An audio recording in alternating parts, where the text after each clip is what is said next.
preteklem tednu smo v Dnevniku poročali o izsledkih javnomnenjske raziskave Eurobarometer. Pri tem smo izpostavili mnenje oziroma občutek državljank in državljanov, da njihov glas v Evropski uniji ne šteje. Trenutno poteka javno posvetovanje o skladih Evropske unije na področju kohezije, zato v studiu gostimo Dejana Bogdana, ki nam bo predstavil nekaj več podrobnosti. Dejan, lepo pozdravljeni. Pozdravljeni. Zakaj je torej omenjeno javno posvetovanje tako zelo pomembno? Evropska komisija bo v letošnjem letu pripravila celovite predloge glede naslednjega večletnega finančnega okvirja oziroma večletnega proračuna Evropske unije. Zdaj govorim za obdobje po letu 2020 in v procesu zbiranja teh predlogov je v teku javno posvetovanje, kjer Evropska komisija zbira mnenja o prihodnosti evropske kohezijske politike. Vemo, kako pomembna je kohezijska politika za države članice Evropske unije, zato je zelo pomembno, da se vsi akterji ravno že v tem trenutku vključijo v to javno posvetovanje. Kdo se lahko vključi v javno posvetovanje? V javno posvetovanje se lahko vključijo vse državljanke in državljani, deležniki, ki jih zanima evropska kohezijska politika.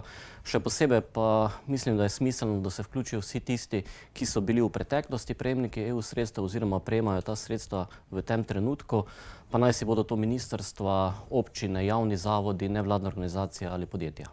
Govoriva torej tukaj o spletnem posvetovanju. Tako, vsi zainteresirani se lahko priključijo temu spletnemu javnemu posvetovanju.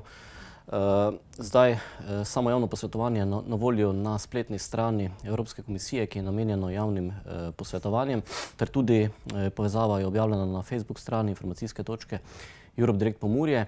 Je pa spletni vprašalnik oblikovan na način, da lahko zainteresirani podajo tudi malo bolj podrobna razmišljanja oziroma mnenja. Javno posvetovanje bo potekalo do 8. marca. Kakšni bodo naslednji koraki Evropske komisije? Najprej želim izpostaviti, kot sem že v pretekli oddaji povedal, da ta javna posvetovanja jemlje Evropska komisija zelo resno. To pomeni, analizirala bo prejeta mnenja in pa predloge in jih tudi smiselno vključila potem v naslednjo finančno obdobje. Je pa gotovo tako, da bo Evropska komisija se osredotočila na tista najpomembnejša področja oziroma kjer lahko Evropska unija kot celota ukrepa učinkoviteje kot posamezna država članica.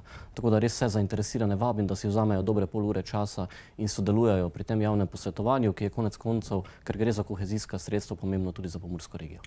Torej, hvala za ta pojasnila in obisk v studiu. Hvala vam.